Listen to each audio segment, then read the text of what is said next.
പൃഥ്വിരാജ് എന്ന നടനെ മലയാളി ആദ്യമായി ആഘോഷിച്ചു.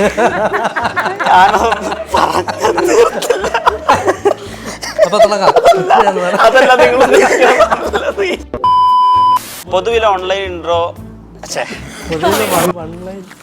അല്ല ഒന്നുമില്ല. ഇത് മറ്റേ റെയിൽവേ സ്റ്റേഷനിലൊക്കെ അനൗൺസ്മെന്റ് ഉണ്ടായിരുന്നു, ട്രെയിൻ നമ്പർ മാത്രം മാറ്റുന്നത്, അങ്ങനത്തെ ഒരു ഐറ്റം ആണത്. അപ്പോഴും ഈ ജീവിതത്തിൽ സ്വപ്നങ്ങൾ കാണാൻ എന്ന് ഇഷ്ടപ്പെടുന്ന ഒരാളാണ്, അത് പ്രാവർത്തികമാക്കിയിട്ടുള്ള ആളാണ്.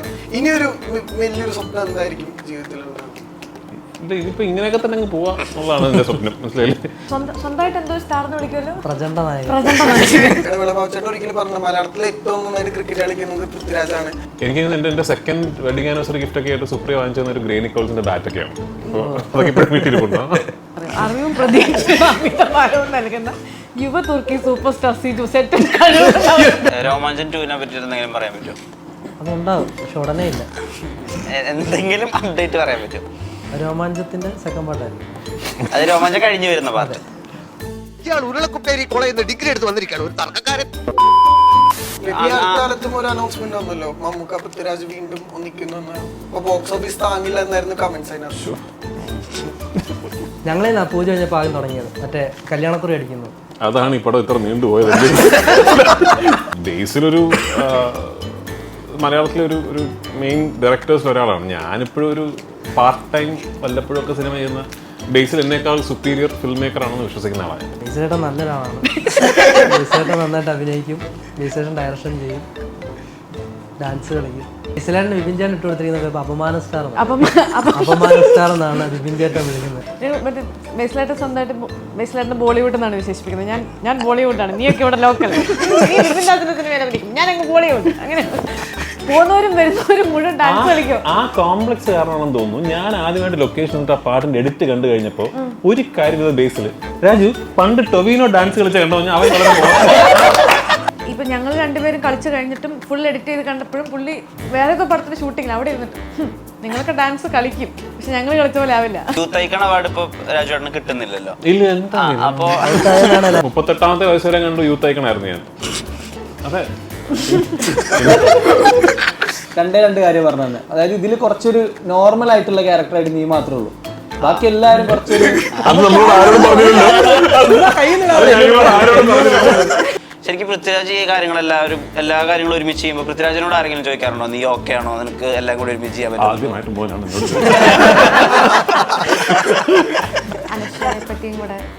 ഞാൻ ചോദിക്കണോ? അനശ്വരി ഇതുപോലെ ചെയ്തത് കഴിയില്ലാത്തതുകൊണ്ടാണ്.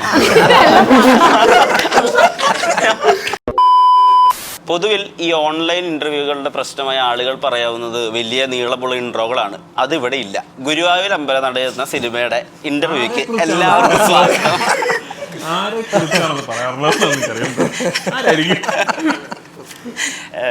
ഇൻട്രൊഡക്ഷൻ എന്നുള്ള രീതിയിൽ പൃഥ്വിയുടെ ഇൻട്രോ തന്നെ ഗുരുവായൂർ അമ്പലനടയിൽ നടന്നൊരു കല്യാണമായിരുന്നല്ലോ, നന്ദൻ എന്നുള്ള സിനിമ. അതിൽ ഒരു പ്രോപ്പർ ആഘോഷമായിട്ട് പൃഥ്വിരാജനെ ആഘോഷിച്ച സിനിമ. ഈ ഗുരുവായൂർ അമ്പലനടയിൽ എല്ലാ വിധത്തിലും ചിരിച്ചു മറിയാൻ പറ്റാവുന്ന നമ്മൾ ഈ തെങ്കാശി പട്ടണത്തിലൊക്കെ കണ്ടിട്ടുള്ള പോലത്തെ ഒരു വൈബ് പടം, അതാണ് സെറ്റ് ചെയ്യാൻ ഉദ്ദേശിക്കണം. ഇത് അങ്ങനെയല്ല. നമ്മൾ എനിക്ക് തോന്നി അങ്ങനെ ചിരിച്ചു മറിയുന്ന സിനിമ എന്നൊക്കെ പറയുമ്പോൾ നമ്മൾ മലയാളികൾ കണ്ട് പരിചയിച്ച ഒരുപാട് സിനിമകൾ മനസ്സിലുള്ളതുകൊണ്ട് ഇമ്മീഡിയറ്റ്ലി അസോസിയേഷൻ പോകുന്നത് അത്തരം സിനിമകളിലേക്കായിരിക്കും. ഇത് അങ്ങനെ ഒരു സിനിമയാണോ എന്ന് എനിക്കറിയില്ല. ചിരിക്കാൻ ഉണ്ടെന്ന് ഞാൻ വിശ്വസിക്കുന്നു. ഞാനത് സ്ക്രിപ്റ്റ് കേട്ടപ്പോഴും സിനിമ കണ്ടപ്പോഴും ഒക്കെ തന്നെ എനിക്ക് ഹ്യൂമറും കാര്യങ്ങളൊക്കെ വർക്കായി എന്ന് കരുതി ഇത് എല്ലാവരും തിരിച്ചു മറിയാൻ പോകുന്ന സിനിമയാണെന്ന് ഞാൻ അവകാശപ്പെടുന്നില്ല. ഒരു ഇൻട്രസ്റ്റിംഗ് ആയിട്ടൊരു കഥയുണ്ട്.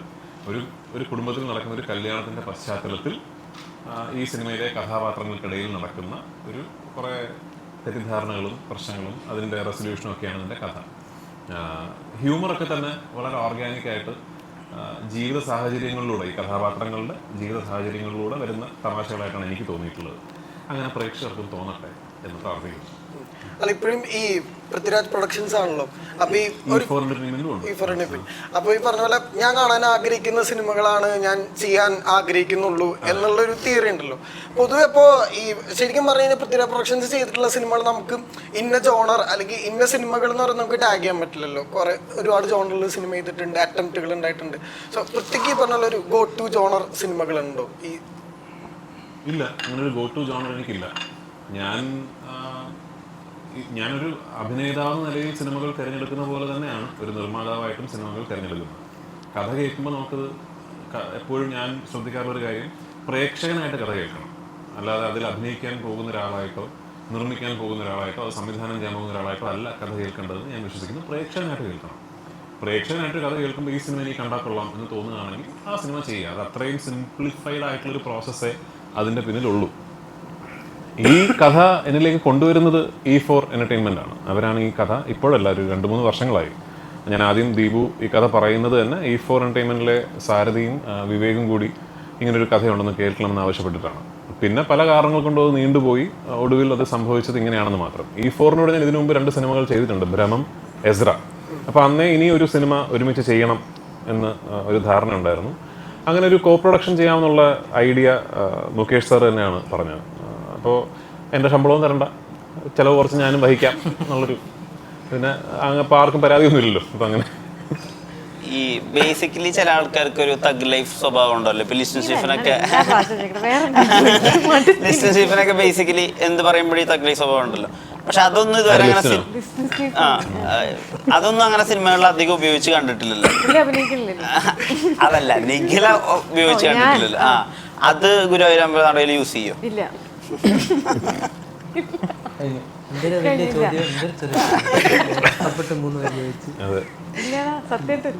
ഈ ഒരാളുടെ കൂടെ പെയപ്പ് ചെയ്യാന്ന് പറയുമ്പോഴേ എപ്പോഴും നമ്മൾ ചോദിക്കുമല്ലോ ഈ മറ്റേ ആളുടെ കൂടെ ഉള്ള എക്സ്പീരിയൻസ് എന്തായിരുന്നു എന്നുള്ളത്. അത് നിഖില തന്നെ മുമ്പ് പറഞ്ഞിട്ടുണ്ട്, വലിയൊരു ആക്ടറുടെ കൂടെ പെയപ്പ് ചെയ്യുമ്പോൾ എപ്പോഴും ആളുടെ എക്സ്പീരിയൻസ് എങ്ങനെ ഉണ്ടായിരുന്നു എന്ന് ചോദിക്കുന്നു. അതുകൊണ്ട് ഞങ്ങൾ ഈ വട്ടം പൃഥ്വിരാജിനോട് ചോദിക്കാന്ന് വിചാരിച്ചു. നിഖില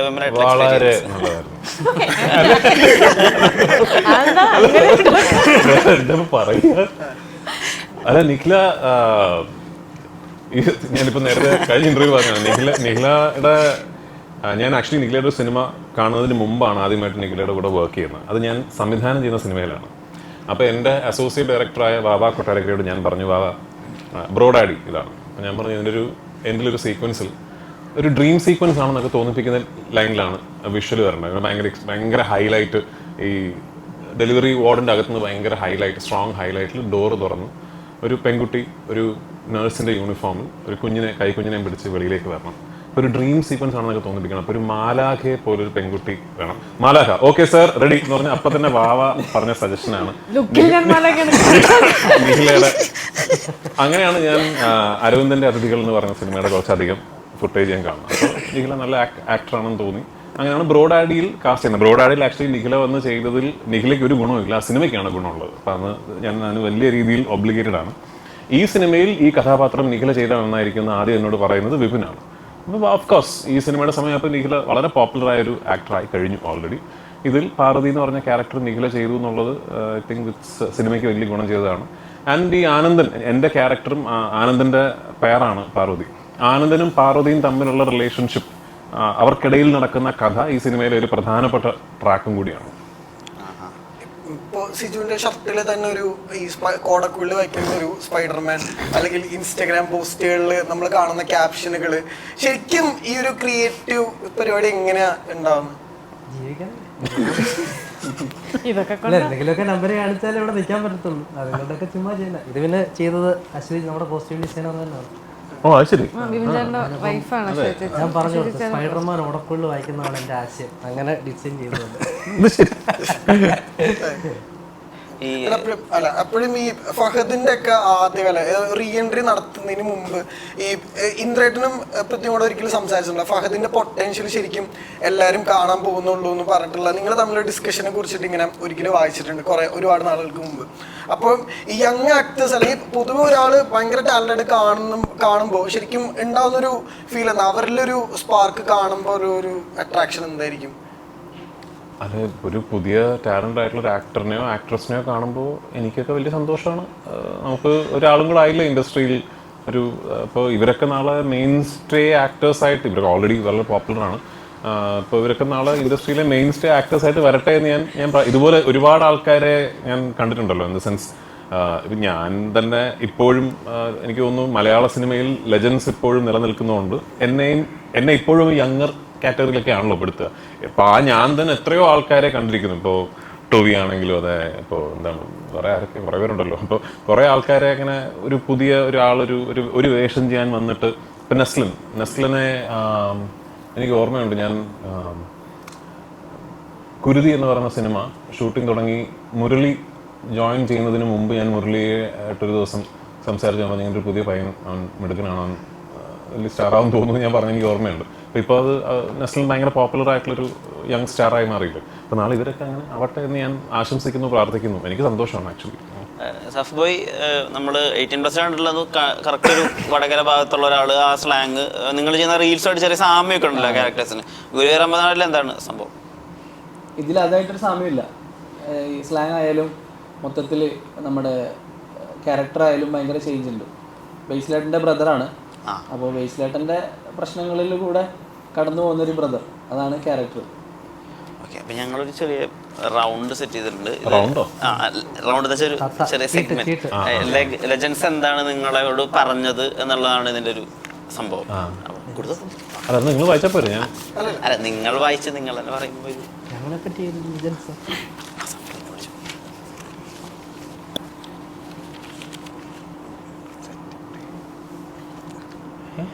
ഇല്ല കേട്ടോ, അങ്ങനെയൊന്നും ഇല്ല. രാവൺ എന്ന സിനിമയുടെ ലണ്ടൻ സ്ക്രീനിങ്ങിന് ശേഷം അമിതാഭ് ബച്ചന്റെ മുൻപിൽ വെച്ച് മണിരത്നം എന്താണ് പൃഥ്വിയുടെ ആക്ടിങ്ങിനെ പറ്റി അരമണിക്കൂറോളം പറഞ്ഞത്? ഇത്രയെങ്കിലില്ല. എൻ്റെ അടുത്ത് എന്താ പറയുക, അറിവും പ്രതീക്ഷയും അമിതഭാരവും നൽകുന്ന യുവ തുർക്കി സൂപ്പർ സ്റ്റാർ സിജു സെറ്റ് നിമിഷത്തെ പറ്റി പറയാം. അങ്ങനെയൊന്നുമില്ല. ഇതില്ല ഐഫോൺ ഷോ സ്റ്റാർ എന്ന് സിജു സണ്ണി ബേസിലെ വിശേഷിപ്പിക്കാനുള്ള കാരണം എന്താണ്? ഞാൻ ചുമ്മാ ഒരു ക്യാപ്ഷൻ ഇട്ടേ, അത് എടുത്തിട്ട് ഇവിടെ കൊണ്ട് ക്യാപ്ഷൻ കിങ് ആണ്. അതൊന്നുമില്ല. ഐഫോൺ ഷോ സ്റ്റാർ എന്ന് സിജു സണ്ണി ബേസിലിനെ വിശേഷിപ്പിക്കാനുള്ള കാരണം എന്താ? അതൊന്നുമില്ല. ബേസിലേട്ടൻ ഫോട്ടോ എടുത്തപ്പോൾ ഐഫോണിന്റെ ലോഗോ കണ്ടു. അപ്പോൾ ഞാൻ ചുമ്മാ അത് ബേസിലേട്ടനായിട്ട് അങ്ങനെ കണക്ഷൻ ഞാൻ ചുമ്മാ ഇട്ടെന്നേ ഉള്ളൂ. പാവം ബേസിലേട്ടൻ. ബേസിലേട്ടൻ നല്ലൊരാളാണ്. ബേസിലേട്ടൻ നന്നായിട്ട് അഭിനയിക്കും, ബേസിലേട്ടൻ ഡയറക്ഷൻ ചെയ്യും, ഡാൻസ് കളിക്കും, ക്രിക്കറ്റ് കളിക്കും. ബേസിലേട്ടൻ അടിപൊളിയാണ്. രാവണന്റെ ലണ്ടൻ സ്ക്രീനിങ്ങിൽ അമിതാഭ് ബച്ചൻ സാറും ഷാറുഖ് ഖാൻ സാറും നമ്മുടെ പടത്തിന്റെ കാസ്റ്റും ഒക്കെ ഉണ്ടായിരുന്നു. അതിനുശേഷം ഞങ്ങൾ എല്ലാവരും ഒരുമിച്ചൊരു സ്ഥലത്ത് ഡിന്നർ കഴിച്ചു. അപ്പോൾ സിനിമയെ കുറിച്ചൊക്കെ അങ്ങോട്ട് സംസാരിച്ചല്ലാതെ എന്റെ അഭിനയത്തെക്കുറിച്ചോ അല്ലെ ആരുടെയും ഒരാളുടെ അഭിനയത്തെക്കുറിച്ചൊന്നും ആരും അവിടെ പറഞ്ഞിട്ടൊന്നുമില്ല. അത് ആരാണ് ആ കഥയ്ക്ക് പിന്നിൽ? അതെന്താ ചോദ്യം? അറിവും പ്രതീക്ഷയുടെ അമിതഭാരവും നൽകുന്ന യുവ തുർക്കി സൂപ്പർ സ്റ്റാർ സിജു സെറ്റിൽ കഴിവുകൊണ്ട് അമ്പരിപ്പിച്ച ഒരു നിമിഷത്തെ പറ്റി പറയാം. അങ്ങനെയൊന്നും ഇല്ല. കഴിവുകൊണ്ടില്ല, കൗണ്ടറുകൾ കൊണ്ട് അമ്പരിപ്പിക്കാറുണ്ട്. കൗണ്ടറുകൾ ഈ പറയുന്നത് പോലെ ക്യാപ്ഷൻസ് സ്വന്തമായിട്ട് എന്തോ സ്റ്റാർ എന്ന് വിളിക്കുമല്ലോ, പ്രചണ്ഡ നായകൻ. അടുത്ത ഇൻട്രോ കേട്ടോ. സ്വന്തമായിട്ട് പേരുകൾ ഇടുക, സ്വന്തമായിട്ട് അഭിമാനം കൊള്ളുക, അങ്ങനെ ഒരു കാര്യത്തിൽ ഭയങ്കര ഒരു മറ്റാരുടെയും ഫോട്ടോ ഇടാൻ വേണ്ടിയല്ല അവൻ ഫോട്ടോ ഇടുന്നത്, ക്യാപ്ഷൻ ഇടാൻ വേണ്ടിയാണ് ഫോട്ടോ ഇടുന്നത്. സോ ഞങ്ങൾക്ക് ബേസിക്കലി ഞങ്ങളെല്ലാവരും കൂടി ബേസിലേട്ടനെ കളിയാക്കാൻ വേണ്ടി ഞങ്ങളൊരു ഫാൻസ് ഗ്രൂപ്പ് തുടങ്ങിയിട്ടുണ്ട്. ബേസിലേട്ടനെ ഞങ്ങൾ ഇതുപോലെ പല പല പേരുകൾ, ബേസിലേട്ടന് വിപിൻ ചേട്ടൻ ഇട്ട് കൊടുത്തിരിക്കുന്നത് അപമാന സ്റ്റാർ, അപമാന സ്റ്റാർ എന്നാണ് വിപിൻ ചേട്ടൻ വിളിക്കുന്നത്. എവിടെ അപമാന സ്റ്റാറും കൂട്ടരും എന്ന് പറയുമ്പോൾ ഞങ്ങള് റെഡി. അപ്പൊ അങ്ങനെ നമ്മൾ ഈ പറഞ്ഞ പോലെ അങ്ങോട്ടും ഇങ്ങോട്ടും കളിയാക്കുക, അങ്ങനത്തെ കൗണ്ടറുകൾ പറയാം, അതിലൊക്കെ സിജു അതിവിദഗ്ധനാണെന്ന് എനിക്കറിയാം. ഈ കഴിവ് കൊണ്ട് വേറൊരു രീതിയിൽ അമ്പരിപ്പിച്ച ഷോട്ടുകളൊന്നും ഞാൻ കണ്ടിട്ടില്ല. എനിക്കതിനുള്ള അവസരം കിട്ടിയിട്ടില്ല. ഭാഗ്യം, നല്ല ഭാഗ്യം. ഇവനെന്താ മിണ്ടാത്തെന്ന് ഇവനോട് ഇവനെ തന്നെ പൊക്കി പറയാനാണ് പറഞ്ഞിരിക്കുന്നത്. ഞാൻ വേറെ ലെവലാണ്. എന്നോട് ചോദ്യം, ഫാർമ സീരീസിൽ നിവിൻ പോളി എന്ന ആക്ടറിനെ പറ്റി എന്താണ് മനസ്സിലാക്കിയത്? പിന്നെ സാഫ് ബോയുടെ കണ്ടന്റിനെ പറ്റി എന്താണ് നിവിൻ പറഞ്ഞത്? പുള്ളിക്ക് എന്നെ അറിയില്ലായിരുന്നു, പുള്ളി കണ്ടിട്ടില്ല. അപ്പൊ അത് ആരാ അങ്ങനെ ചോദിച്ചില്ല, പക്ഷെ പുള്ളി കണ്ടിട്ടില്ല. ഫാർമ സീരീസിൽ പുള്ളിയായിട്ടുള്ള ഫസ്റ്റ് ഒരു ഇന്ററാക്ഷൻ എന്ന് പറഞ്ഞാൽ എൻ്റെ മനസ്സിൽ ഓംശാന്തി ഓശാനിലെ ഗിരിയേട്ടൻ അങ്ങനെ കുറേ ക്യാരക്ടേഴ്സാണ് കിടക്കുന്നത്. അപ്പോൾ ഞാൻ പോയിട്ടിങ്ങനെ അതിന് ഞാനൊരു ക്യാരക്ടർ ഉണ്ട് ഫാർമ എന്ന് പറഞ്ഞ സീരീസിൽ. അപ്പോൾ പോയിട്ടിങ്ങനെ അതെ. അപ്പോൾ പരിചയപ്പെട്ടപ്പോൾ ഞാനാണ് ഈ ക്യാരക്ടർ എന്ന് പറഞ്ഞപ്പോൾ ഞാൻ പ്രതീക്ഷിച്ചത് ഓക്കെ അടിപൊളി എന്ന് പറയും. പക്ഷെ പുള്ളി എന്നോട് ഇങ്ങനെ നോക്കിയിട്ട് ഇങ്ങനെ ആലോചിച്ചിട്ട് നീ എന്തിനാണ് ആ ക്യാരക്ടർ ചെയ്തത്? അപ്പോൾ ഞാൻ ആകെ ലോക്കായി പോയി. ഞാൻ പറഞ്ഞു അല്ല ഇവരെന്നെ വിളിച്ചപ്പോൾ അപ്പോൾ അല്ലെങ്കിൽ നീ ചെയ്യില്ല. അയ്യോ പെട്ടു. അങ്ങനെയാണ് ഞങ്ങൾ ഫസ്റ്റ് ഒരു സംസാരം വരുന്നത്. പിന്നെ എനിക്ക് മനസ്സിലായി ഒരു ചെറിയൊരു ഗ്യാപ്പ് ഇട്ടേക്കാം, ഇല്ലെങ്കിൽ ഇടയ്ക്കിടയ്ക്ക് കയറി കയറ്റുന്നത്. പക്ഷേ കമ്പനി ആയിട്ടോ പിന്നീടുള്ള ദിവസങ്ങൾ ഭയങ്കര കമ്പനി. എല്ലാത്തിൻ്റെ അവസാനം ഒരു ടേലന്റ് ഉണ്ട്. എല്ലാ അവസാനം ഒരു ടേലന്റ് ഇട്ട് നോക്കി. ഇപ്പോഴും ഈ വിപിന്റെ സെറ്റ് എന്ന് പറയുമ്പോൾ ക്രിക്കറ്റ് കളി ഭയങ്കര ഇമ്പോർട്ടന്റ് ആണല്ലോ. അപ്പോൾ ഇടവേള ബാബുച്ചേട്ടൻ ഒരിക്കലും പറഞ്ഞു മലയാളത്തിൽ ഏറ്റവും നന്നായിട്ട് ക്രിക്കറ്റ് കളിക്കുന്നത് പൃഥ്വിരാജാണ്. പക്ഷെ ഒരിക്കലും നമുക്ക് അങ്ങനെ കളിക്കാനോ അങ്ങനെ അവസരങ്ങൾ കാണാൻ പറ്റും. വെറുതെ ക്രിക്കറ്റ് കളിക്കുമായിരുന്നു. ഞാൻ സ്കൂളിലായിരുന്നു, അപ്പോൾ എനിക്ക് വലിയ ഇഷ്ടമായിരുന്നു ക്രിക്കറ്റ് കളിക്കാൻ. അൺഫോർച്ചുനേറ്റ്ലി ഈ സെറ്റിൽ എനിക്ക് ക്രിക്കറ്റ് കളിക്കാൻ പോകാൻ ഇവരൊക്കെ ഡെയിലി കളിയുണ്ടായിരുന്നു. എനിക്ക് ഈ സിനിമയുടെ ഷൂട്ടിംഗ് സമയത്താണ് ഒരു നീ സർജറി കഴിഞ്ഞിട്ട് അതിൻ്റെ റിക്കവറി പീരീഡിലായിരുന്നു. അപ്പോൾ ഇനിയിപ്പോൾ അടുത്ത സിനിമയിൽ ക്രിക്കറ്റ് കളിക്കാൻ പോകണം. എനിക്ക് എൻ്റെ സെക്കൻഡ് വെഡിങ് ആനിവേഴ്സറി ഗിഫ്റ്റ് ഒക്കെ ആയിട്ട് സുപ്രിയ വാങ്ങിച്ചു ഒരു ഗ്രേ നിക്കോൾസിന്റെ ബാറ്റൊക്കെയാണ്. ഇപ്പോൾ അതൊക്കെ ഇപ്പോഴും വീട്ടിലിരിക്കുന്നു. ഈ സിനിമയിൽ തമാശ എന്ന് പറയുന്ന കാര്യത്തെ ഒരുപാട് ഇപ്പോൾ മൂവ് ചെയ്തിട്ടുണ്ട്. സിറ്റുവേഷൻ കോമഡിയാണ് പ്രധാനമായിട്ട് ഇപ്പോൾ നമ്മുടെ പ്രൈമറിയിലൊക്കെ നമ്മൾ കാണുന്നത്. ഇപ്പോൾ ഗുരുവായൂരമ്പല നടയിൽ കുറച്ചുകൂടി ലൗഡായിട്ടുള്ള കുറച്ചുകൂടി സെലിബ്രേഷനൊക്കെ ഉള്ള ഒരു സിനിമ എന്നുള്ള രീതിയിൽ നമ്മൾ മനസ്സിലാക്കണം. ഇതിൻ്റെ ഒരു ഹ്യൂമർ പാർട്ട് അതിൻ്റെ രീതി എങ്ങനെയായിരിക്കും? സർക്കാസ് ആയിരിക്കുമോ അതോ കാരിക്കേച്ചർ സ്വഭാവമായിരിക്കും? എങ്ങനെയായിരിക്കും? അല്ല, ഞാൻ നേരത്തെ പറഞ്ഞ പോലെ ഇതും സാഹചര്യങ്ങൾ ഉണ്ടാക്കുന്ന തമാശകളാണ് കൂടുതൽ. ഈ സ്ക്രിപ്റ്റിലേക്ക് അല്ലെങ്കിൽ കഥയിലേക്ക് എന്നെ ആദ്യം തന്നെ ഇമ്മീഡിയറ്റ്ലി ആകർഷിച്ചത് ഞാൻ അറ്റ്ലീസ്റ്റ് മുമ്പ് കേട്ടിട്ടില്ലാത്ത വേറെ സിനിമകളൊന്നും കണ്ടിട്ടില്ലാത്ത ഒരു സാധനമുണ്ട് ഇതിനകത്ത്. ഒരു രണ്ട് കഥാപാത്രങ്ങൾക്കിടയിലുള്ള ഒരു കണക്ഷൻ ഉണ്ട്. അതിൽ തുടങ്ങിയിട്ടാണ് ഈ സിനിമയുടെ മുഴുവൻ കഥ അവിടെ നിന്നാണ് വികസിക്കുന്നത്. അപ്പോൾ അത് തന്നെ ആ സാധനം എനിക്ക് വളരെ ഇതിനു മുമ്പ് ഞാൻ കേട്ടിട്ടില്ലാത്തൊരു സാധനമായിട്ട് തോന്നി. അതല്ലാതെ ഇതിനകത്ത് അങ്ങനെ ഒരു ആക്ടേഴ്സായിട്ട് ചെയ്യുന്ന ഹ്യൂമർ എന്നുള്ളതിനേക്കാൾ കൂടുതൽ എനിക്ക് തോന്നിയിട്ടുള്ളത് സാഹചര്യങ്ങൾ സൃഷ്ടിക്കുന്ന തമാശകളും സിനിമയിലെ കഥാപാത്രങ്ങൾക്ക് അറിയാത്ത കാര്യങ്ങൾ പ്രേക്ഷകൻ അറിഞ്ഞിട്ട് കാണുമ്പോൾ അവർ ബിഹേവ് ചെയ്യുന്ന കാണുമ്പോൾ ഉണ്ടാകുന്ന ഹ്യൂമറും ഒക്കെയാണ് ഇതിൽ കൂടുതൽ. ഇപ്പോഴും ഈ ടൈറ്റില് ചില പരിപാടികൾ ഒളിപ്പിച്ചേക്കാന്നൊക്കെ പറയും. ഈ ജയജയയില് ടൈറ്റിൽ ശരിക്കും ഈ ദർശനയുടെ കാലുണ്ടായിരുന്നു. അപ്പൊ അന്ന് എല്ലാരും ചോദിച്ചപ്പോ അത് സാനിറ്റൈസറാണ് എന്ന് പറഞ്ഞ് എല്ലാരും അന്ന് പറ്റിച്ചായിരുന്നു. പക്ഷെ ഇതില് താലിയുണ്ട്. ഈ താലിയാണ് ഭയങ്കര ഒരു കീ ഫാക്ടർ ആയിട്ട് ഇപ്പൊ പോസ്റ്ററുകളൊക്കെ കാണുന്നത്. താലിക്ക് എത്രമാത്രം ഇമ്പോർട്ടൻസ്?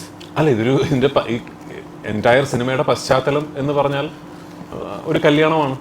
അപ്പോൾ അതുകൊണ്ട് തന്നെ ഒരു ഹിന്ദു കല്യാണമാണ്. അപ്പോൾ അതുകൊണ്ട് തന്നെ താലി എന്ന് പറയുന്നതിൽ ഒരു വലിയ ആ ഷേപ്പിലുള്ള താലി എന്ന് പറയുന്നതിൻ്റെ ഒരു സിംബോളിക്കലി വളരെ പ്രധാനമാണ്. അതിനപ്പുറത്തേക്കൊരു പ്രാധാന്യമൊന്നും താലിക്കില്ല. അല്ലെങ്കിൽ ഈ ആനന്ദാണല്ലോ വില്ലൻ എന്നൊക്കെയാണല്ലോ നമുക്ക് മനസ്സിലാവുന്നത്. ആനന്ദാണ് വില്ലൻ എന്നൊക്കെയാണല്ലോ നമുക്ക് മനസ്സിലാവുന്നത്. ഇപ്പൊ വില്ലന്റെ കൂടെയുള്ള ആൾ എന്നുള്ള രീതിയിൽ ഒരു അങ്ങനെ കുറച്ച് നെഗറ്റീവ് ആയിട്ടുള്ള ഒരാളായിരിക്കോ അതോ വില്ലനെ നന്നാക്കുന്ന ആളായിരിക്കോ? ഡോണില് കരീന കപൂർ രാജാവിന് കുറച്ച് സ്ലോ മോഷൻ ഷോട്ടുകൾ ഉണ്ടായിരുന്നു. മറ്റേ വാഴ നനയുമ്പോൾ ചീര നനയുന്ന പോലെ എനിക്കും ഞങ്ങൾ ബേസിലായിട്ടെടുത്ത് പറയുന്നത്. ഞാൻ ബേസിലായിട്ടെടുത്ത് പറയും ഉണ്ടോ തനിക്കുണ്ടോ സ്ലോ മോഷൻ എനിക്കുണ്ട്. മറ്റേ ബേസിലായിട്ട് സ്വന്തമായിട്ട് ബേസിലായിട്ട് ബോളിവുഡ് എന്നാണ് വിശേഷിപ്പിക്കുന്നത്. ഞാൻ ബോളിവുഡാണ്, നീയൊക്കെ ഇവിടെ ലോക്കൽ, നീ ഇതിൻ്റെ അതിനത്തിന് വേറെ പിടിക്കും, ഞാനങ്ങ് ബോളിവുഡ് അങ്ങനെ പുള്ളി. അപ്പം ഞാൻ മറ്റേ എനിക്ക് സ്ലോ മോഷൻ ഉണ്ട്, തനിക്കുണ്ടോ സ്ലോ മോഷൻ, എന്ത് കണ്ടാലും ഞെട്ടണം, ആരെ കണ്ടാലും ഞെട്ടണം എന്നൊക്കെ പറഞ്ഞാണ് വെറുതെ കളിയാക്കാറുണ്ടായിരുന്നു. അപ്പം അങ്ങനെ കൂടെ ആയതുകൊണ്ട് അങ്ങനെ കുറച്ച് സ്ലോ മോഷൻ കഥാപാത്രം എന്താ എനിക്ക് പറയാൻ പറ്റില്ല. പ്രത്യേകിച്ചൊന്നും ചെയ്യുന്നില്ല. ക്ലോസ് കിട്ടിയതുപോലെ രാജ്യമുള്ളതുകൊണ്ടാണ് വൈഡിലങ്ങനെ ഞാൻ നേരത്തെ പറഞ്ഞ ഈ സിനിമയുടെ കഥയിലേക്ക് അല്ലെങ്കിൽ തിരക്കഥയിലേക്ക് എന്നെ ആദ്യം തന്നെ ആകർഷിച്ച, ഞാൻ ഇതിനു മുമ്പ് കേട്ടിട്ടില്ലെന്ന് തോന്നിയ ഒരു പ്ലോട്ട് പോയിന്റ് ഉണ്ടല്ലോ, അത് നിഖിലയുടെ കഥാപാത്രത്തെ ചുറ്റിപ്പറ്റിയുള്ളതാണ്. സിജു ഈ വലിയ ആക്ടേഴ്സിന്റെ കൂടെ ഒക്കെ നമ്മൾ വർക്ക് ചെയ്യുമല്ലോ. അപ്പൊ സിജു വർക്ക് ചെയ്തിട്ടില്ല അന്ന് ആദ്യമായിട്ട് നമ്മളൊരു വലിയ ആക്ടറിന്റെ കൂടെ വർക്ക് ചെയ്യുമല്ലോ. അപ്പൊ ഇത് നമ്മുടെ ഇനി പ്രൊഫഷണൽ ലൈഫിലേക്ക് എടുത്തു വെക്കാം എന്നൊക്കെ വിചാരിക്കുന്ന എന്തെങ്കിലും കാര്യം മനസ്സിലാക്കിയിട്ടുണ്ടാവും? ഇപ്പൊ ഉദാഹരണത്തിന് ഇപ്പൊ അജിത്തിന്റെ കൂടെ ആദ്യമായിട്ട് എസ് ജെ സൂര്യ എന്നുള്ള ഡയറക്ടർ വർക്ക് ചെയ്യുമ്പോൾ ഈ അജിത്തെ വന്നിട്ട് എല്ലാ ആളുകളുടെ അടുത്തും ഗുഡ് മോർണിംഗ് പറയും. അതൊരു ഞാനത് പറയാറില്ല എന്ന് കഴിഞ്ഞ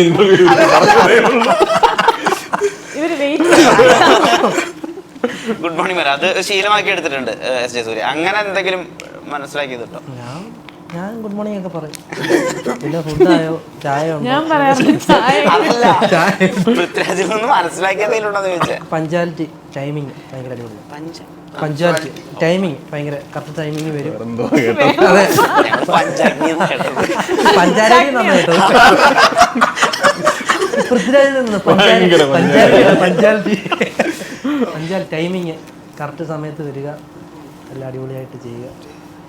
എപ്പോഴും ഈ ബോളിവുഡ് എന്ന് പറയുമ്പോൾ ഞങ്ങൾക്ക് പെട്ടെന്ന് മനസ്സിലേക്ക് വരുന്ന ചില കഥാപാത്രങ്ങളൊന്നും ഈ പറഞ്ഞ പോലെ രാജേട്ടൻ്റെ ചില ഈ പറഞ്ഞ ബോളിവുഡ് എൻട്രി ഒക്കെ ആയിരുന്നല്ലോ ആ കാലത്ത് ഔറംഗസേബ് ഒക്കെ ചെയ്യുന്ന സമയത്തിന് മുമ്പ് തന്നെ ഇപ്പൊ മലയാളത്തിൽ നിന്ന് ഭയങ്കര സെലിബ്രേറ്റ് ചെയ്യപ്പെട്ടിട്ടുള്ള ഒരു എൻട്രികളിലൊന്നും അതായിരുന്നു.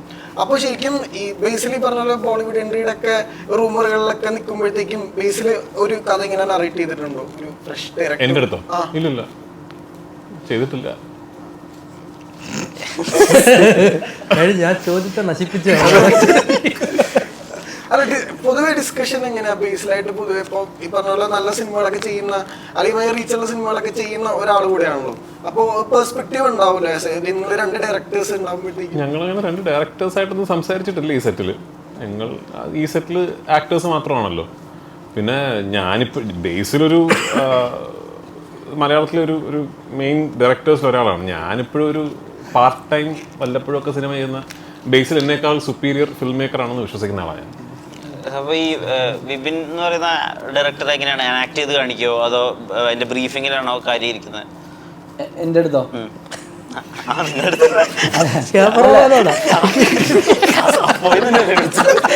അല്ല, വിപിൻ ചേട്ടനോട് എനിക്ക് ക്യാരക്ടർ പറയുന്നപ്പോ രണ്ട് കാര്യം പറഞ്ഞു തന്നെ. അതായത് ഇതിൽ കുറച്ചൊരു നോർമൽ ആയിട്ടുള്ള ക്യാരക്ടറായിട്ട് നീ മാത്രമേ ഉള്ളൂ.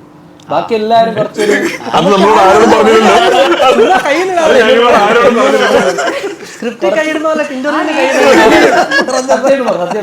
അല്ലല്ല, കുറച്ചൊരു നോർമൽ ആയിട്ടുള്ള കാര്യങ്ങൾ ചെയ്യാൻ നീ മാത്രമേ ഉള്ളൂ. പിന്നെ നിനക്ക് കുറച്ച് ചെടികൾ കാര്യങ്ങൾ കുറച്ച് ഇഷ്ടമുള്ള ഒരു ക്യാരക്ടറാണ്. അത്രേ പറഞ്ഞു തന്നിട്ടുള്ളൂ, വേറെ ഒന്നും പറഞ്ഞു നിന്റെ ക്യാരക്ടർ കയ്യിൽ നിന്ന് പോയപ്പോ നിന്നെ മാറ്റി നിർത്തിയപ്പോഴും നിന്റെ ഇതാ ഇങ്ങനെ ചെയ്യും. എന്റെ കൂടെ 25 വരെ കാണാനില്ല. ഓരോരുത്തരോടായിട്ട് ചോദിച്ചോട്ടെ, ആദ്യമായിട്ട് ഗുരുവായൂരമ്പല നടയിൽ ഷൂട്ട് ചെയ്ത സീൻ ഏതാണ്? ഞങ്ങളെ പൂജ കഴിഞ്ഞപ്പോൾ ആദ്യം തുടങ്ങിയത് മറ്റേ കല്യാണക്കുറി അടിക്കുന്നത്. അതാണ് ഈ പടം ഇത്ര നീണ്ടുപോയത്. ഞാനും സാഫുനും ഇത്ര മാസങ്ങൾ ഇതിന്റെ ഷൂട്ടിംഗ് നീണ്ടുപോയത്. അത് ഫസ്റ്റ് ദിവസം പൂജ കഴിഞ്ഞിട്ട് ഇത്രയും വലിയ ക്രൗഡ്, പ്രൊഡ്യൂസർമാരെല്ലാം മോട്ടറിന്റെ ബാക്കിൽ, ഞങ്ങൾ മറ്റേ ഇല വറക്കുന്നവരാണെന്ന് വിറയ്ക്കും. എന്ത് ചെയ്യണമെന്ന് അറിയത്തില്ല. ഞങ്ങൾ വെച്ച് ട്രയൽ അടിച്ചതാ. പിന്നെ കുറച്ചൊക്കെ കഴിഞ്ഞപ്പോൾ ആദ്യത്തെ ഇത് കഴിഞ്ഞപ്പോഴാണ് ഇത്രയും കിടന്ന ഇളകുമൊന്നും വേണ്ട, മര്യാദയ്ക്ക് ചെയ്ത്. പിന്നെ ചേട്ടൻ സെറ്റ് ചെയ്തു. രാജേട്ടൻ ഷൂട്ട് ചെയ്ത ഫസ്റ്റ് സീൻ ഞാൻ നിഖിലോടല്ലേ നമ്മളെ ഒരു വീട്ടിലുള്ള ഒരു സീൻ. ഞാൻ എൻ്റെ ഒരു ഇടയ്ക്കൊരു 3 മാസം ഞാൻ വർക്ക് ചെയ്തില്ലായിരുന്നു. എൻ്റെ നീ സർജറി കഴിഞ്ഞിട്ട് ഒരു 3 months റെസ്റ്റ് കഴിഞ്ഞിട്ടാണ് ഞാൻ അപ്പോൾ അത് 3 months റെസ്റ്റ് കഴിഞ്ഞിട്ട് ഞാൻ ആദ്യം ജോയിൻ ചെയ്ത് ഗുരുവായൂരമ്പല നടയില്ല. അതെ, അപ്പോൾ ആ സമയത്തും ഞാൻ ഫുള്ളി റിക്കവേർഡ് ആയിരുന്നില്ല. അപ്പോൾ വളരെ കെയർഫുള്ളായിട്ട് വേണമായിരുന്നു ഷൂട്ടിംഗ് ഒക്കെ ചെയ്യാൻ. ഇൻ ദ സെൻസ് ഞാൻ കെയർഫുൾ ആകണമായിരുന്നു. അപ്പോൾ അതാണ് എൻ്റെ ഓർമ്മ. ഇപ്പോൾ ഓക്കെ. എനിക്ക് ആദ്യം ഷൂട്ട് ചെയ്ത സീൻ ഞാൻ ആദ്യം ഷൂട്ട് ചെയ്തത് അമ്പലത്തിൽ എന്തോ ഒരു സീനായിരുന്നു. പിന്നെ ആദ്യത്തെ ഷെഡ്യൂളിൽ തന്നെ ഒരു ദിവസം 2 ദിവസം ഷൂട്ട് ഉണ്ടായിരുന്നു. അതിൽ ഒരു ദിവസം തന്നെ ഒരു ദിവസം മുഴുവൻ പറമ്പിൽ കൂടെ നടത്തും. വെറുതെ പറമ്പിൽ കൂടെ നടക്കുക, കുറേ നേരം നടക്കുന്ന പറഞ്ഞ് കുറേ നടത്തിച്ച് തരത്ത് അവസാനം ഇപ്പൊ പുള്ളി അതിനാണ് ഇത് കണ്ടെത്തുന്നത്. ആ സീനില്ല, അന്നപ്പോ വെറുതെ നടത്തിച്ചു, അതില്ല. അതന്നെ ഞാനും സിജു കല്യാണക്കുറി അടിക്കുന്നത് ശുഭലക്ഷണം. ഈ ശരിക്കും പറഞ്ഞാൽ ഈ മലയാള സിനിമയിലെ കുറച്ച് സ്വപ്നം കാണാൻ പ്രേരിപ്പിച്ചതിൽ ഒരാള്, അതില് ഏറ്റവും പേരുകളൊന്ന് പൃഥ്വിരാജോടെ. ഇപ്പൊ ഈ മനസ്സിലുള്ള ഇൻട്രൊഡക്ഷൻ ചെറുതായപ്പോ ഇപ്പൊ ഇവിടെ അല്ല, ഇപ്പൊ ഈ സ്വപ്നങ്ങളെ കുറിച്ച് പറയുമ്പോ ഈ പൃഥ്വി ഒരിക്കലും പറഞ്ഞിട്ടുണ്ടല്ലോ, ഈ അച്ഛന്റെ കൂടെ കാർ ഓടിച്ച് പോകുന്ന ഒരു സ്വപ്നമുണ്ട്, അത് ഉണർന്നു കഴിഞ്ഞാൽ എനിക്ക് സങ്കടം വരും എന്നുള്ള സ്വപ്നമല്ല, അത് ശരിക്കും അങ്ങനെ പണ്ട് ചെയ്തിട്ടുണ്ട്. അപ്പോഴും ഈ ജീവിതത്തിലെ സ്വപ്നങ്ങൾ കാണാൻ എന്ന് ഇഷ്ടപ്പെടുന്ന ഒരാളാണ്, അത് പ്രാവർത്തികമാക്കിയിട്ടുള്ള ആളാണ്. ഇനിയൊരു വലിയൊരു സ്വപ്നം എന്തായിരിക്കും ജീവിതത്തിലുള്ള? ഇതിപ്പോ ഇങ്ങനെയൊക്കെ തന്നെ അങ്ങ് പോവാ എന്നുള്ളതാണ് എന്റെ സ്വപ്നം, മനസ്സിലായില്ലേ? ഇപ്പോ നമുക്ക് എനിക്ക് സിനിമയിൽ എനിക്കിഷ്ടമുള്ള പോലെ സിനിമകളൊക്കെ ചെയ്യാൻ പറ്റുന്നുണ്ട്. ഇപ്പോൾ വലിയ സിനിമകളിലൊക്കെ ഭാഗമാകാൻ സാധിക്കുന്നു. എനിക്ക് ഇഷ്ടപ്പെട്ട സിനിമകൾ നിർമ്മിക്കാൻ പറ്റുന്നു. എനിക്ക് ഇഷ്ടപ്പെട്ട സിനിമകൾ സംവിധാനം ചെയ്യാൻ പറ്റുന്നു. അപ്പോൾ ഇങ്ങനെയൊക്കെ തന്നെ അങ്ങ് പോയാൽ മതി. അതാണ് സ്വപ്നം. പ്രഡിക്ഷൻസുകൾ ഇതെന്തോന്നിത് എനിക്കറിയില്ല സത്യം. എനിക്ക് ഇപ്പൊ എനിക്ക് നാളെ രാവിലെ എന്താണ് സംഭവിക്കാൻ പോകുന്ന പോലും അറിയില്ല. കഴിഞ്ഞ ഇന്റർവ്യൂ ചെയ്ത് 2034 2034 അന്ന് ഞങ്ങളുടെ ചാനലിന് റേറ്റ് കൂട്ടിക്കാൻ. ഈ പുതിയ ആക്ടേഴ്സ് ഉണ്ടല്ലോ, ഈ സിജു, സാഫ് ബോയ്, അപ്പൊ ഇവരിലൊക്കെ കാണുന്ന ഒരു ഗ്രാസ്പിംഗ് ഉണ്ടല്ലോ. കാരണം ഇവർ ഓൾറെഡി ക്യാരക്ടേഴ്സിന് ഉണ്ടാക്കിയിട്ടൊക്കെ ഇൻസ്റ്റാഗ്രാമിൽ പ്ലേ ചെയ്യുന്നു. അപ്പൊ ഇവരിൽ നിന്ന് അല്ലെങ്കിൽ ഇവരോടുള്ള കമ്മ്യൂണിക്കേഷൻ, ഇവരിൽ നിന്ന് എന്തെങ്കിലും നമുക്ക് നമ്മുടെ ക്രിയേറ്റീവ് സൈഡിൽ യൂസ് ചെയ്യാൻ പറ്റുന്നത്, അങ്ങനെ എന്തെങ്കിലും ഇവരുടെ നിന്ന് കമ്മ്യൂണിക്കേഷൻ രാജുവേട്ടന് ഇല്ല. ഉത്തരം എന്താ വരാത്തത്? കഴിച്ചാൽ എന്ത് പഠിക്കാൻ? അങ്ങനെയല്ല, അതിപ്പോ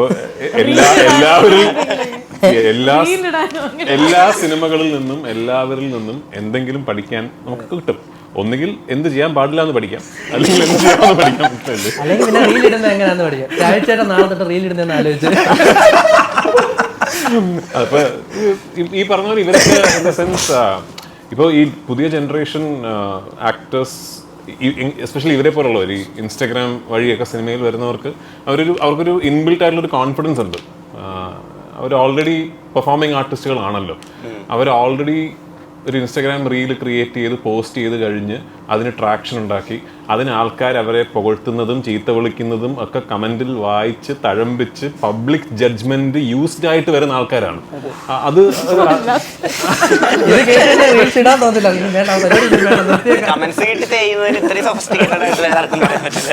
അല്ല, അപ്പൊ ഓൾറെഡി നിങ്ങളൊരു ഇപ്പോൾ പണ്ടത്തെ പോലല്ലോ. പണ്ട് ഇപ്പോൾ നമ്മളൊരു ആദ്യമായിട്ടൊരു സിനിമയിൽ അഭിനയിക്കുമ്പോൾ സിനിമയിൽ അഭിനയിച്ച് ഏതെങ്കിലും ഒരു ഡയറക്ടർ വന്നിട്ട് എന്താണെന്ന് മോശമായിട്ടൊക്കെ പറഞ്ഞാൽ നമുക്ക് ഭയങ്കരമായിട്ട് കോൺഫിഡൻസ് പോവുക. അത് ഇപ്പോഴത്തെ ജനറേഷൻ ആ പ്രശ്നമൊന്നും ഇല്ലെന്ന് തോന്നുന്നു. കാരണം ഓൾറെഡി അവർ ഒരുപാട് വിലയിരുത്തലുകൾ ജഡ്ജ്മെന്റുകളൊക്കെ ഫേസ് ചെയ്തിട്ട് വരുന്ന ഒരു ജനറേഷനായിട്ട് എനിക്ക് തോന്നിയിട്ടുള്ളത്. ആൻഡ് ഓൾസോ അത് ഇപ്പോൾ ഈ റീൽസ് ഇടുന്ന ആൾക്കാർ മാത്രമല്ല,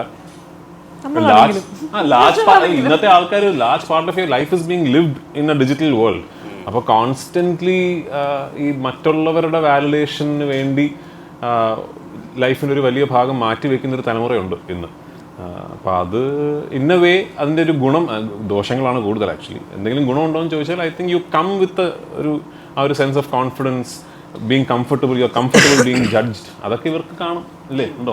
ഈ യൂത്ത് ഐക്കൺ അവാർഡ് ഇപ്പൊ കിട്ടുന്നില്ലല്ലോ. യൂത്ത് ഐക്കൺ അവാർഡ് ഇപ്പൊ രാജുവേട്ടന് കിട്ടുന്നില്ലല്ലോ. ഇല്ല, എന്താ അപ്പൊ അതിന് രാജുവേട്ടൻ എനിക്ക് സ്റ്റേജിലായി, അല്ലെങ്കിൽ ഞാൻ കുറച്ച് മെച്ചൂർഡായി, ഞാൻ വേറൊരു സ്റ്റേജറിൽ നിൽക്കുന്നുണ്ടെന്നാണോ? ഇല്ല, പ്രായമായി എന്നുള്ളതിന്റെയാണ് അതിന്റെ. ഇവർക്ക് യൂത്ത് ഐക്കൺ അവാർഡ് കിട്ടാൻ എന്തെങ്കിലും അല്ല, എന്താ ഇപ്പൊ ഞാൻ ആശംസിക്കുന്നത് ഇവർക്കൊക്കെ എന്തെങ്കിലും മറ്റേ എന്തെങ്കിലും ഒരു ഉജാല, സൺഫീസ്റ്റ്, ആ സാധനം, ആ ഐറ്റം എല്ലാവരും കിട്ടട്ടെ. എനിക്കൊന്ന് ഒരു 38ാമത്തെ വയസ്സ് വരെ കണ്ടു യൂത്ത് ഐക്കണായിരുന്നു ഞാൻ. അതെ, അതുവരെ എനിക്ക് ഈ അവാർഡ് എപ്പോഴും തരുമായിരുന്നു. പിന്നെ ഒരു സുപ്രഭാതത്തിലവര് സോറി അല്ല, എപ്പോഴും ഈ ഇവരുടെ കയ്യിൽ നിന്ന് പഠിക്കുന്ന കാര്യത്തെ കുറിച്ച് കമന്റുകളപ്പോ വായിക്കാറുണ്ടോ? ഞാൻ ആക്ച്വലി വായിക്കാറില്ല. കൂടുതൽ കമന്റുകൾ വായിക്കാറുള്ളത് ഒരു സിനിമ, നമ്മുടെ സിനിമയെ പറ്റിയുള്ള ഒരു പോസ്റ്ററോ അല്ലെങ്കിൽ അത്തരം കാര്യങ്ങൾ കമന്റുകൾ വരുമ്പോൾ എന്താ ഏറ്റവും അതിനൊക്കെ കമന്റ് ഞാൻ ചിലപ്പോൾ വായിക്കാറുണ്ട്. കാരണം നമ്മളൊരു കാര്യം ആൻറ്റിസിപ്പേറ്റ് ചെയ്യുമല്ലോ. അപ്പോൾ നമ്മുടെ ജഡ്ജ്മെന്റ് ശരിയാണോ തെറ്റാണോ എന്നൊക്കെ ഉള്ള. ഫോർ എക്സാമ്പിൾ, ഇപ്പോൾ എംപുരാൻ്റെ ഫസ്റ്റ് ലുക്ക് പോസ്റ്റർ നമ്മൾ ലോഞ്ച് ചെയ്യുമ്പോൾ എനിക്കൊരു ആൻറ്റിസിപ്പേഷൻ ഉണ്ട്, ഇതിന് ആൾക്കാർ പറയാൻ പോകുന്നത് ഇങ്ങനെ ആയിരിക്കും എന്നുള്ളത്. അപ്പോൾ അതൊക്കെ ശരിയാണോ, നമ്മൾ ആൻറ്റിസിപ്പേറ്റ് ചെയ്ത് ശരിയാണോ എന്നൊക്കെ ഒരു ജഡ്ജ്മെന്റിന് വേണ്ടി. നല്ലതാണ്, ഓഫ്കോഴ്സ് ക്രിറ്റിസിസം നല്ലതാണ്, റിവ്യൂസ് നല്ലതാണ്. പക്ഷേ എല്ലാ റിവ്യൂസും എല്ലാ ക്രിറ്റിസിസവും ഒരു അഭിപ്രായമാണ് എന്നുള്ള തിരിച്ചറിവ് നഷ്ടപ്പെടാതിരിക്കുക. ആർക്ക് വേണേ ഒരു സിനിമ അല്ലെങ്കിൽ ഒരു പെർഫോമൻസ് അല്ലെങ്കിൽ ഒരു നടനെ റിവ്യൂ ചെയ്യാം. ഒരു റിവ്യൂ എന്ന് പറയുന്നത് ഒരാളുടെ വ്യക്തിപരമായ അഭിപ്രായമാണെന്നും അതിന് നേരെ വിപരീതമായ അഭിപ്രായത്തിനും അത്ര തന്നെ പ്രസക്തി ഉണ്ടെന്നും നമ്മൾ മനസ്സിലാക്കണം. ഈ വിലായത്ത് ബുദ്ധയുടെ ഷൂട്ടിന്റെ ഇടയിലാണ് നമുക്ക് ഒരു ഇഞ്ചുറി പറ്റിയത്. ശരിക്കും ആ മൂവിയുടെ ഒരു സ്റ്റേജ് അറിയാൻ വേണ്ടിയിട്ടും കുറെ പേര് ഭയങ്കര ആഗ്രഹത്തോടു കൂടെ നിൽക്കുന്നുണ്ട്. ശരിക്കും എന്താ ആ സിനിമയിൽ ഇനിയും ബാക്കിയുള്ള ഷൂട്ടിങ്ങിലെ മെജോറിറ്റി പോർഷൻ ആക്ഷനാണ്, ആക്ഷൻ സീക്വൻസുകളാണ്. അപ്പോൾ അതുകൊണ്ടാണ് ഞാൻ ആ സിനിമ നിർത്തി വെച്ചിട്ട് എംപുരാൻ തുടങ്ങിയത്. അപ്പോൾ എംപുരാൻ മറ്റ് പോർഷൻസ് ഒക്കെ തീർത്തിട്ട് എംപുരാനിൽ കുറച്ച് ആക്ഷൻ ഉണ്ട്, അതാണ് ഞാൻ ആദ്യം ഷൂട്ട് ചെയ്യാൻ പോകുന്നത്. എംപുരാൻ്റെ ആക്ഷൻ സീക്വൻസ് ഷൂട്ട് ചെയ്ത് തീർത്തിട്ട് ഞാൻ നേരെ വിലായത്ത് ബുദ്ധയിൽ ജോയിൻ ചെയ്തു ആ സിനിമ തീർക്കും. ഈ കുറച്ച് രണ്ടാം ഭാഗങ്ങളെ പറ്റിയിട്ടുള്ള ചോദ്യമാണ്. രോമാഞ്ചൻ 2-നെ പറ്റിയിട്ട് എന്തെങ്കിലും പറയാൻ പറ്റുമോ? അതുണ്ടാവും, പക്ഷെ ഉടനെ ഇല്ല. എന്തെങ്കിലും അപ്ഡേറ്റ് പറയാൻ പറ്റും? രോമാഞ്ചത്തിന്റെ സെക്കൻഡ് പാർട്ടായിരിക്കും. അത് രോമാഞ്ചം കഴിഞ്ഞ് വരുന്ന പാർട്ട്. ഓക്കെ. ഈ അതാ അങ്ങനെ ഒരു പരിപാടി വർക്കിംഗ് on ജിത്തു പറഞ്ഞു. എമ്പുരാൻ വീണ്ടും ലൂസിഫർ പോലെ ചെറിയൊരു സിനിമയായിരിക്കും. അതിനൊക്കെ കുറച്ചും കൂടി ചെറുത്. അല്ലല്ല, അതെ, ആക്ച്വലി ലൂസിഫറിൽ ഭയങ്കര ആക്ഷൻ പരിപാടിയൊക്കെ ഉണ്ടല്ലോ, ഇതിലങ്ങനെ വളരെ ചെറിയത്. പോറത്തൊഴിൽ 2 എപ്പോൾ വരും? പണ്ട് തന്നെ എങ്ങനെയോ. ഈ ഗുരുവായൂർ അമ്പല നടയിൽ പിന്നെ പാർട്ട് 2 സാധ്യത ഉണ്ടോ? ഉണ്ടെന്ന് പറ, നമുക്ക് ഉണ്ടെന്ന് പറ. നമ്മളല്ലേ ഇതിൽ ഒരേ ഒരു നോർമൽ ക്യാരക്ടർ. അതെ, ഞങ്ങളല്ല. പ്രൊഡ്യൂസറല്ലേ അറിയുള്ളൂ, എനിക്കറിയില്ല. ഇല്ല, ഞാൻ പാർട്ട് 2 അങ്ങനെ പ്ലാനിങ് ഒന്നുമില്ല. ഞാൻ വിപിൻ്റെ കൂടെ ഒരു സിനിമ വേറെ ചെയ്യുന്നുണ്ട്. അത് ആക്ച്വലി ഈ സിനിമയ്ക്ക് മുമ്പ്, ഈ കഥയ്ക്ക് മുമ്പ് എന്നോട് പറഞ്ഞൊരു കഥയുണ്ട്, വിപിൻ പറഞ്ഞൊരു കഥയുണ്ട്. അത് ചെയ്യുന്നുണ്ട് വിപിന് ഞാനും. ഈ മുമ്പുള്ള സിനിമ എന്ന് പറയുമ്പോഴേ പണ്ട് ഭയങ്കര വലിയ അനൗൺസ്മെന്റ് വന്നിട്ടുണ്ടായിരുന്നു. മമ്മൂക്കയുടെ വില്ലനായിട്ട് പൃഥ്വി വരുന്നു, അരിവാൾ ചുറ്റിക നക്ഷത്രം എന്നുള്ള അമൽ നീരത്തിന്റെ ഒരു സിനിമ എന്നൊക്കെ പറഞ്ഞിട്ട്. ആ സിനിമ ഇനി എന്തെങ്കിലും രീതിയിൽ തിരിച്ചു വരാൻ അങ്ങനെ ഒരു സാധ്യതകളുണ്ടോ? ഇനി അത് നടക്കുമെന്ന് തോന്നുന്നില്ല. അത് അതിൻ്റെ ഒരു ആ സിനിമയിൽ എനിക്ക് ഭയങ്കര ഇൻട്രസ്റ്റിംഗ് ആയിരുന്നൊരു പരിപാടിയായിരുന്നു. ആ സിനിമയുടെ ഒരു പശ്ചാത്തലവും അതിൻ്റെ കഥയിൽ, കമ്മ്യൂണിസ്റ്റ് പശ്ചാത്തലമല്ല, ഒരു ഇൻഡിപെൻഡൻസ് ടൈമിലുള്ള ഇന്ത്യക്ക് സ്വാതന്ത്ര്യം കിട്ടുന്ന സമയത്ത് ഇവിടുത്തെ ഒരു ഹിൽ സ്റ്റേഷനിൽ, ഒരു മലയോര പ്രദേശത്ത് നടക്കുന്ന ഒരു കഥയായിരുന്നു. അതിൻ്റെ പശ്ചാത്തലം, അതിൻ്റെ കഥയിലെ കുറേ ഭാഗങ്ങളും എല്ലാം മറ്റൊരുപാട് സിനിമകളിൽ ഇപ്പോൾ വന്നു കഴിഞ്ഞു. ഇനി ആ സിനിമ ചെയ്യാൻ തോന്നുന്നില്ല. കാലത്തും ഒരു അനൗൺസ്മെന്റ് വന്നല്ലോ, മമ്മൂക്ക പൃഥ്വിരാജ് വീണ്ടും ഒന്നിക്കുന്നു. ബോക്സ് ഓഫീസ് താങ്ങില്ല എന്നായിരുന്നു കമന്റ്സ് അതിനകത്ത്. അപ്പൊ എന്ത് ശരിക്കും അങ്ങനത്തെ ഒരു പ്രോജക്ട്? ഇല്ല, ഞങ്ങൾ ഓഫ്കോഴ്സ് കഥകൾ കേട്ടിട്ടുണ്ട്. ഇങ്ങനെ ആൾക്കാർ പറയുമല്ലോ ഈ സിനിമയിൽ ഇങ്ങനെ മമ്മൂക്കയും പൃഥ്വിരാജ് അഭിനയിച്ച് ഇങ്ങനെ ഇന്ന വേഷങ്ങൾ ചെയ്താൽ നന്നാവുന്നൊക്കെ. അങ്ങനെ മമ്മൂക്കയ്ക്കും എനിക്കും ഇഷ്ടപ്പെട്ട ഒരു സിനിമയും കഥയൊക്കെ ഉണ്ട്. പക്ഷേ അൺഫോർച്ചുനേറ്റ്ലി മമ്മൂക്ക ഭയങ്കര ബിസിയാണ് ഇപ്പോൾ. മമ്മൂക്കയ്ക്ക് ബാക്ക് ടു ബാക്ക് സിനിമകളുണ്ട്. അപ്പോൾ ആ സമയം കണ്ടെത്തുക എന്നൊക്കെ ഉള്ളതാണ് എൻ്റെ ചാലഞ്ചസ്.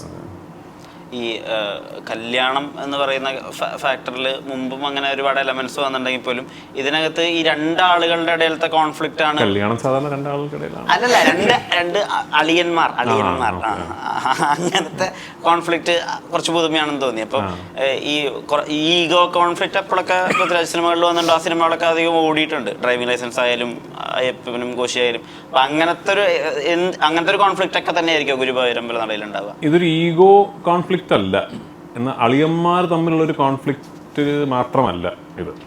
അതാണ് ഞാൻ പറഞ്ഞതൊരു അതെ, അത് ഞാൻ ആ ഒരു കോർ പ്ലോട്ടിന്റെ ഒരു കോർ പോയിന്റ് ഉണ്ടല്ലോ, അതാണ് എനിക്ക് ഭയങ്കര കൊള്ളാലോ, ഇത് ഞാൻ ഇതിനു മുമ്പ് കേട്ടിട്ടില്ലാത്തൊരു പരിപാടിയാണെന്ന് തോന്നിച്ചൊരു സാധനം. പിന്നെ അതിനെ ചുറ്റിപ്പറ്റി ഈ സ്ക്രീൻ പ്ലേയും പ്ലോട്ടും ഡെവലപ്പ് ചെയ്തിരിക്കുന്നതും ഭയങ്കര ഒട്ടും ഫോഴ്സ് അല്ലാത്ത രീതിയിലുള്ളൊരു പരിപാടിയായിട്ടാണ് എനിക്ക് ഫീൽ ചെയ്തത്. അപ്പോൾ അങ്ങനൊരു ഞാൻ ഇതിന് മുൻപ് ചെയ്തൊരു സിനിമയുമായിട്ടും അങ്ങനെ ഒരു സാമ്യം ഒരു സിമിലാരിറ്റി ഉള്ളതായിട്ട് എനിക്ക് തോന്നിയിട്ടില്ല. ഇനിയിപ്പോൾ നിങ്ങൾ സിനിമ കണ്ടിട്ടായിരിക്കും ചിലപ്പോൾ പറയാം അത് പണ്ട് അങ്ങനത്തെ സിനിമ ചെയ്തിട്ടുണ്ടോ എന്നൊക്കെ ചോദിക്കുകയായിരിക്കും. പക്ഷേ എനിക്ക് ഞാൻ ചെയ്ത വേറെ ഒരു സിനിമയുമായിട്ടൊരു സിമിലാരിറ്റി ഉണ്ടെന്ന് തോന്നുന്നില്ല ഗുരുവായൂർ അമ്പല നടയിൽ. ഈ വിനീത് ശ്രീനിവാസൻ ഈ അടുത്തൊരു ഇന്റർവ്യൂവിൽ പറഞ്ഞിട്ടുണ്ടായിരുന്നേ, ബേസിലിനോട് ഇടയ്ക്ക് വിനീത് ശ്രീനിവാസൻ ചോദിക്കാറുണ്ട്, നീ ഓക്കെ ആണോ, നീ ഒരുപാട് കാര്യങ്ങൾ ഒരുമിച്ച് ചെയ്യുന്നു, ഡയറക്ഷൻ ചെയ്യാൻ പോകുന്നുണ്ട്, ആക്ടിങ് ചെയ്യുന്നുണ്ട്, മറ്റ് ക്രിയേറ്റീവ് പ്രോസസ്സുകളിലൊക്കെ ഉണ്ട്, എല്ലാവരും പൃഥ്വിരാജ് അല്ലല്ലോ, എല്ലാവർക്കും ഒരേപോലെ ചെയ്യാൻ പറ്റില്ലല്ലോ എന്ന് പറയുന്നൊരു കാര്യം കേട്ടിരുന്നു. ശരിക്കും പൃഥ്വിരാജ് ഈ എല്ലാ കാര്യങ്ങളും ഒരുമിച്ച് ചെയ്യുമ്പോൾ പൃഥ്വിരാജിനോട് ആരെങ്കിലും ചോദിക്കാറുണ്ടോ, നീ ഓക്കെ ആണോ, നിനക്ക് എല്ലാം കൂടി ഒരുമിച്ച് ചെയ്യാൻ പറ്റും?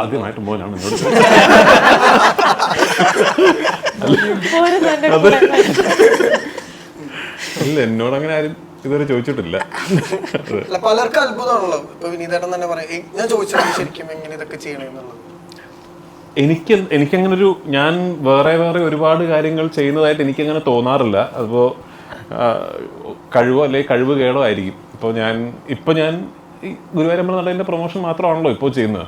ഇനി ഇത് കഴിഞ്ഞ് വൈകുന്നേരം പോകുമ്പോൾ എനിക്ക് അടുത്ത എമ്പുരാൻ്റെ ജോലിയുണ്ട്. അപ്പോൾ ആ സമയത്ത് ഞാൻ അത് മാത്രമേ ചെയ്യുന്നുള്ളൂ. അപ്പോൾ ഞാൻ ഒരുപാട് കാര്യങ്ങൾ ഒരുമിച്ച് ചെയ്യുന്നുള്ളൊരു തോന്നൽ എനിക്കങ്ങനെ വരാറില്ല. പിന്നെ അങ്ങനെ വെളിയിൽ എനിക്ക് തോന്നുന്ന ആൾക്കാർ വിചാരിക്കുന്ന അത്രയും ഒരുപാട് കാര്യങ്ങളൊന്നും ഞാൻ ഒരുമിച്ച് ചെയ്യുന്നില്ലെന്ന് തോന്നുന്നു. അത് ഇച്ചിരി ബിൽഡപ്പ് ആണെന്ന് തോന്നുന്നു എനിക്ക്. അഫ്കോഴ്സ് ഞാനിപ്പോൾ ഒരു സിനിമ സംവിധാനം ചെയ്തുകൊണ്ടിരിക്കുകയാണ്. ഞാൻ ഈ സിനിമയുടെ നിർമ്മാതാവാണ് എന്ന് പറയുമ്പോൾ ഇപ്പോൾ ഞാൻ ഇങ്ങോട്ട് കയറുന്നതിന് മുമ്പ് ഞാൻ UFOൻ്റെ അഗ്രിമെൻറ്റ് ഒപ്പിട്ടു, അല്ലെങ്കിൽ ഒരു ബാങ്ക് ട്രാൻസ്ഫർ ഞാൻ ഒപ്പിട്ടു, അല്ലെങ്കിൽ ഒരു ചെക്കിൽ ഒപ്പിട്ടു എന്നൊക്കെ പറയുന്ന ജോലികളാണ് ഞാൻ ചെയ്യുന്നത്. അല്ലാതെ ഇതിൻ്റെ മറ്റ് കാര്യങ്ങൾ നടത്തിക്കൊണ്ട് പോകാൻ സുപ്രിയ ഉണ്ട്, ഹാരിസ് എൻ്റെ മാനേജറുണ്ട്.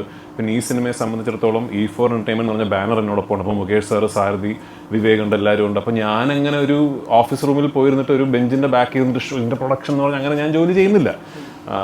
സംവിധാനം ഓഫ് കോഴ്സ് ഇപ്പം നമ്മളിപ്പോൾ സംസാരിച്ചുകൊണ്ടിരിക്കുമ്പോൾ എൻ്റെ ടീം ഇപ്പോൾ വണ്ടിപ്പെരിയാറാണ്.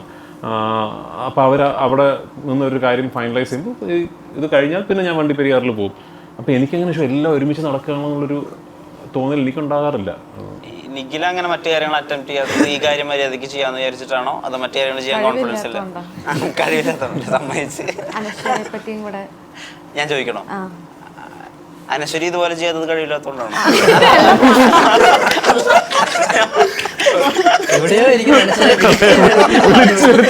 അടുത്ത അപമാനസ്കാരാക്കി ഒരു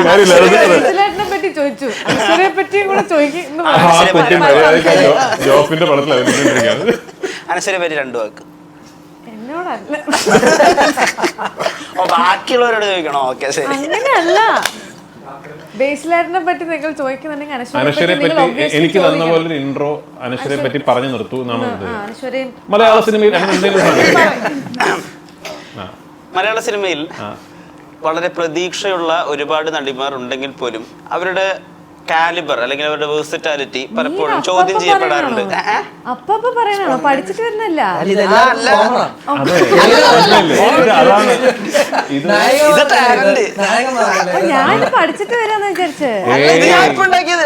ഇത് മറ്റേ റെയിൽവേ സ്റ്റേഷനിലൊക്കെ അനൗൺസ്മെന്റ് ഉണ്ടായിരുന്നു, ട്രെയിൻ നമ്പർ മാത്രം മാറ്റുന്ന അങ്ങനത്തെ ഒരു ഐറ്റം ആണിത്. ഇതിപ്പോ ഇന്ന് അനശ്വര പൃഥ്വിരാജ്, നാളെ ആകുമ്പോൾ ദുൽഖർ സൽമാൻ, നിഖില, അങ്ങനെ ആര് വേണം റെഡി. വെഡിങ് കാർഡില് ബെഡ്സ് മാറ്റിക്കൊണ്ടിരിക്കും. ഇത് ഈ OMA നിങ്ങളെ ഇന്ന് തെരഞ്ഞെടുത്തിരിക്കുകയല്ലേ നിങ്ങളെ രണ്ടുപേരും? അതിനൊരു സെലക്ഷൻ പ്രോസസ് ഉണ്ടോ? ആരായിരിക്കും ഇതിന് ഏറ്റവും പറ്റിയത്? അങ്ങനൊരു ഇല്ല. ഓക്കെ, നിങ്ങൾ തന്നെ തീരുമാനിക്കും.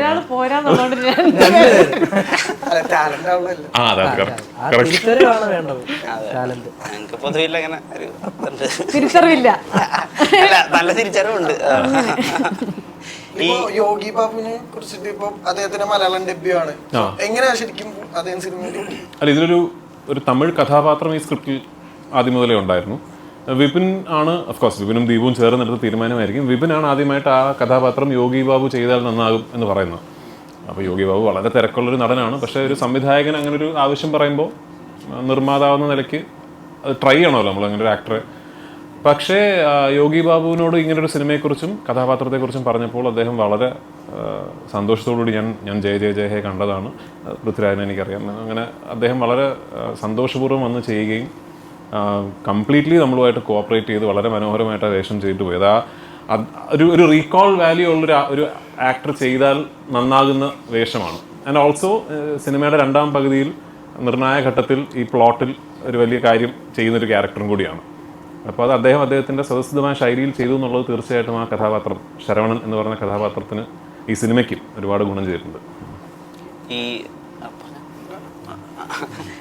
ഈ സിനിമയിൽ അങ്ങനെ ഒരുപാട് ടഫായിട്ട് അല്ലെങ്കിൽ ഈ അരിപെറുക്കിയ സീൻ അങ്ങനെ ഓർമ്മയുള്ളൊരു സീനുണ്ടോ? ഇല്ല, നമ്മളങ്ങനൊന്നും പറഞ്ഞിട്ടില്ല. എന്നാ പെറുക്കാത്തൊരു സീൻ പറ. അല്ല, എല്ലാം നന്നായിട്ടായത്. നമുക്ക് അങ്ങനെ പ്രശ്നമൊന്നും പറ്റിയിട്ടില്ല. എനിക്കങ്ങനെ ഈ സിനിമ മുഴുവൻ തന്നെ ഭയങ്കര റിലാക്സ്ഡ് ആയിട്ടുള്ളൊരു എക്സ്പീരിയൻസ് ആയിരുന്നു എനിക്ക്. കാരണം ഞാൻ ഈ ആടുജീവിതമൊക്കെ കഴിഞ്ഞിട്ട് ഒന്നാമത് ഈ നീ സർജറി എല്ലാം കഴിഞ്ഞ് എനിക്കൊരു ഭയങ്കര വെക്കേഷൻ മൂഡ് പടമായിരുന്നു. അത് ആക്ച്വലി ആ കഴിവ് അങ്ങനെ ആകാൻ കാര്യം വിപിൻ്റെ ടീമും അത്രയും നല്ലതായതുകൊണ്ടാണ്. ഓഫ്കോഴ്സ് നമ്മൾ ഇനിഷ്യലി വിചാരിച്ചതിനെക്കാട്ടിലൊക്കെ നമ്പർ ഓഫ് ഡേയ്സും ഒക്കെ കൂടി. അത് വിപിൻ്റെ കുറ്റമൊന്നുമല്ല, കാരണം ഇനിഷ്യലി ഞങ്ങൾ പ്ലാൻ ചെയ്തതിനേക്കാൾ ഒരു വലിയ സിനിമയാണ് എടുത്തത്. അതിൻ്റെ ഒരു സ്കെയിലും കാര്യങ്ങളും എല്ലാം ഒറിജിനലി എന്ന് പറഞ്ഞാൽ ഞാൻ ആദ്യം സ്ക്രിപ്റ്റ് കേട്ട സമയത്ത് ഉണ്ടായിരുന്നതിനേക്കാൾ ഒരു വലിയ സ്കെയിലാണ് ഈ സിനിമയിൽ നിന്ന് എടുത്തിരിക്കുന്നത്.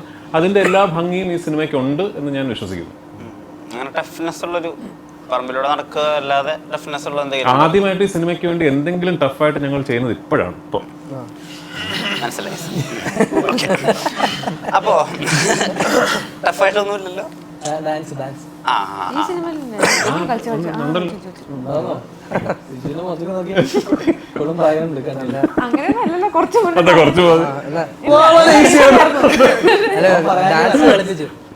ഒരു 32 ടേക്ക് ഒരു സ്റ്റെപ്പ് ഉണ്ട്. അവസാനം വെളുപ്പിന് 6 മണിയാകുമ്പോൾ വെട്ടം വന്ന് കഴിഞ്ഞു.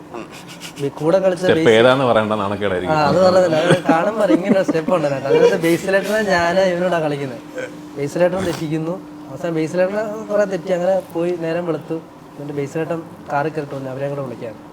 അപ്പം ഞങ്ങൾ കൂടെ കളിച്ചതിന് ഞങ്ങളെ കൊണ്ട് ദോശയും ചമ്മന്തിയും രാവിലെ എവിടെ നിന്നോ മേടിച്ചെന്നിട്ട് പൊക്കോളാം.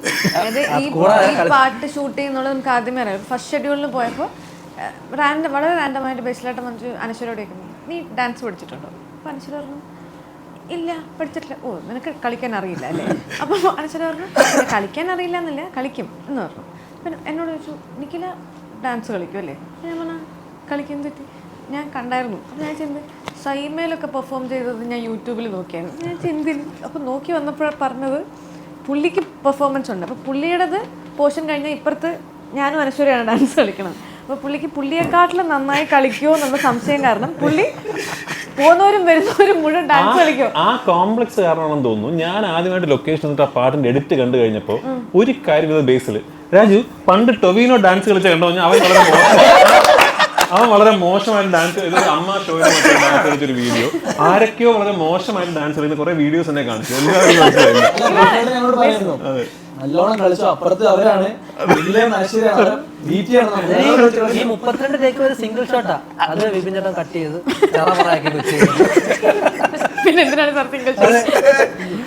ഇത് ബേസിലായിട്ടിന് ആദ്യം മുതലേ ഈ പാട്ടിൻ്റെ കാര്യത്തിൽ ഭയങ്കര ടെൻഷനായിരുന്നു. അപ്പം ഇപ്പം ഞങ്ങൾ രണ്ടുപേരും കളിച്ചു കഴിഞ്ഞിട്ടും ഫുൾ എഡിറ്റ് ചെയ്ത് കണ്ടപ്പോഴും പുള്ളി വേറെ ഏതോ പടത്തിന് ഷൂട്ടിങ്ങിൽ അവിടെ ഇരുന്നിട്ട് നിങ്ങളൊക്കെ ഡാൻസ് കളിക്കും, പക്ഷെ ഞങ്ങൾ കളിച്ച പോലെ ആവില്ല.